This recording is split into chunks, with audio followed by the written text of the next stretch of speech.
Please, continue. Tell us about this truth you discovered. Very well. Bear in mind, however, that the purpose of this conversation is not to impart scholarly knowledge, for such requires that you comprehend the subject matter, which you will not. We will forego the intricacies of our scientific methodology and deal only with the conclusion, the end of our society and our world. We acknowledge, with regret, that your star is in the midst of the same panic-induced cataclysm that befell Deneb 3. As such, in order to avoid causing undue distress, we will refrain from explicitly stating how much time you have remaining. You are entirely too kind. I pray you recount your tale as you see fit.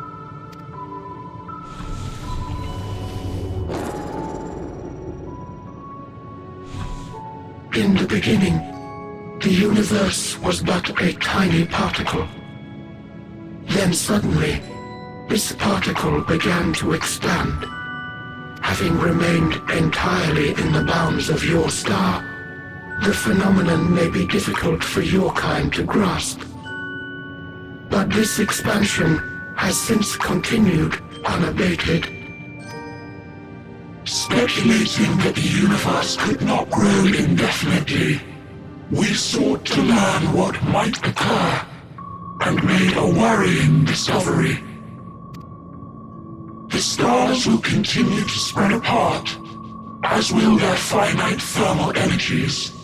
Eventually, all heavenly bodies will grow cold and freeze. No new stars will be born, and the universe will enter into an eternal ice age.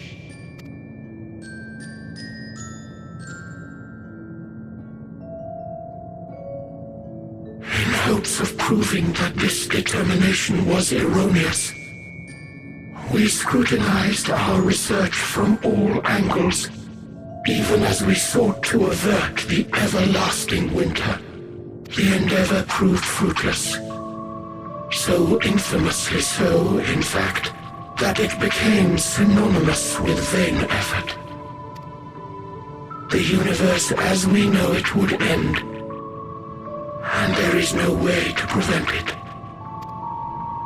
Beneath the weight of this knowledge, our society stagnated. Though we had time still, it was a cold comfort. Why strive for anything when desolation is assured?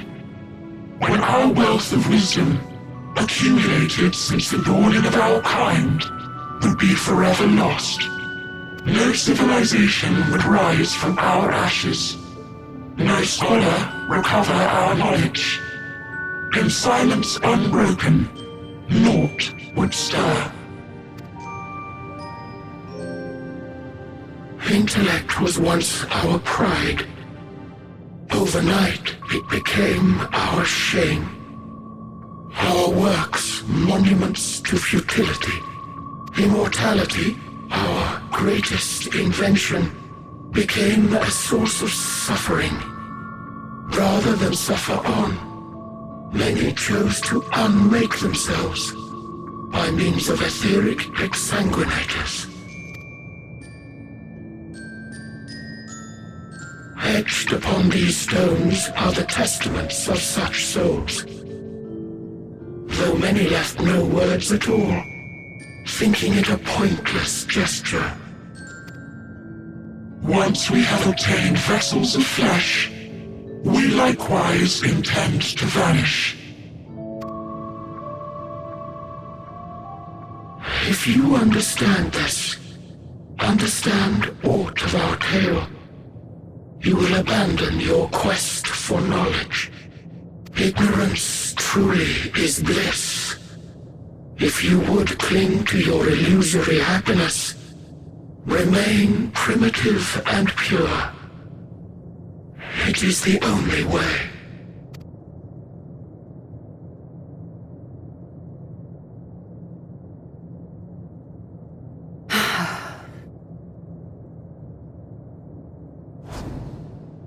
So that's your story.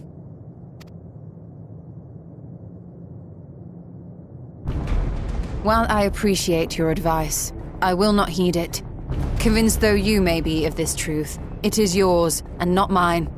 Indeed, truth, I have ever believed, is in the eye of the beholder. Are you suggesting that we have reached a faulty conclusion? That our science failed us?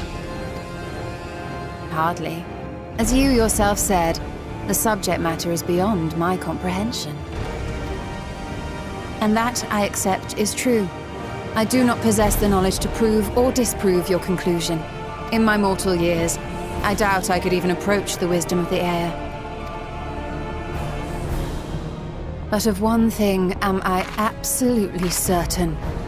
I would not be happier in ignorance. Y'shtola, no! You mustn't!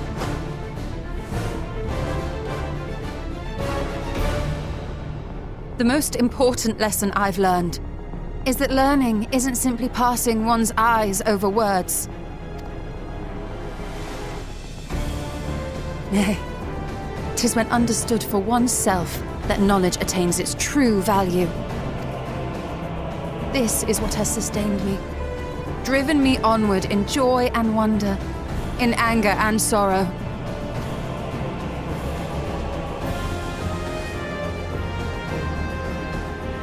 The universe may end, and all may be for naught, but I will live as I always have. I will always seek out new knowledge, and no conclusion of yours, no matter how grim, can dampen my desire.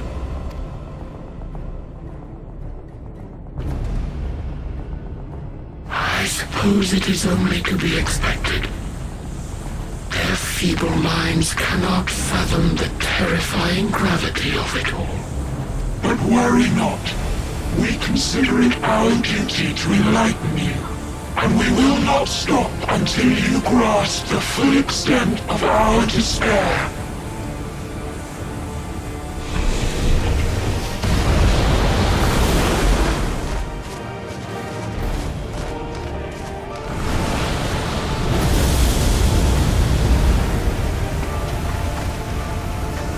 Keep calm and listen well. Though my body will soon dissipate, there may be a way to restore it. Azim's magic. So long as our souls remain, you can use it to summon us back. But you mustn't, for it would mean losing our way forward. This I only reveal so that you can promise not to invoke the magic. We came here knowing what victory may cost, so press on. Press on. And do not look back.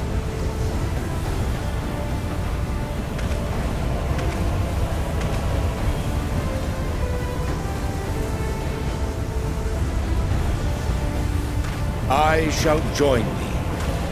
As subterfuge is not required, thou shalt not suffer for mine absence. Riange. My resolve hath never been as strong as thine. Full oft have I wavered in my decisions, and afterwards been stricken with regret. In spite of this, I may still stand with my comrades, supporting them as they attempt the greatest of feats. This truth I have learned in the course of our journey. And many though my shortcomings may be, I may also claim to excel in prophecies. My studies, into which have granted me the flexibility of mind needed to bend this malleable reality.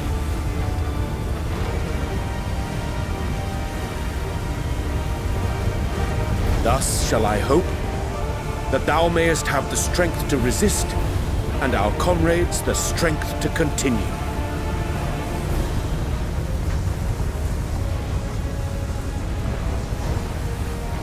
With you to urge us on, how could we possibly fail?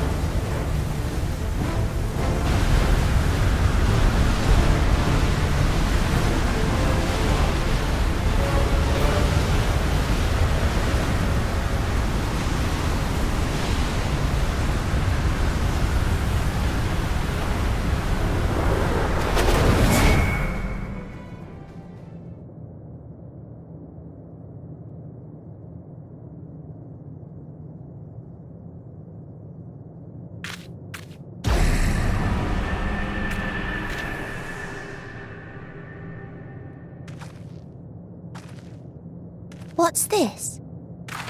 An extinguished civilization. Rekindled.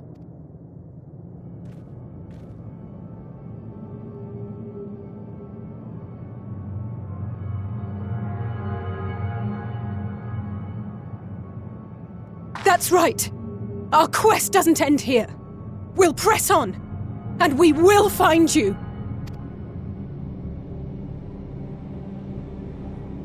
There. That's where you'll find me. Is that another star? Of the stars we visited, most were already devoid of life. And where there was life still, the inhabitants wished for death. But even death, we learned, isn't truly the end. It is but a part of the cycle of rebirth.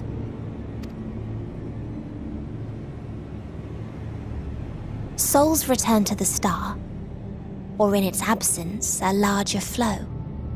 And eventually they are reborn, alive again, to know suffering anew. True salvation lies not in dying. It lies in not being born. This is the gift I would give to you, to all life on beautiful Etheris. To that end, we created an egg wherein life cannot quicken. That dead sun. Attain it if you can, before your friend's emotions fade away, along with their protection.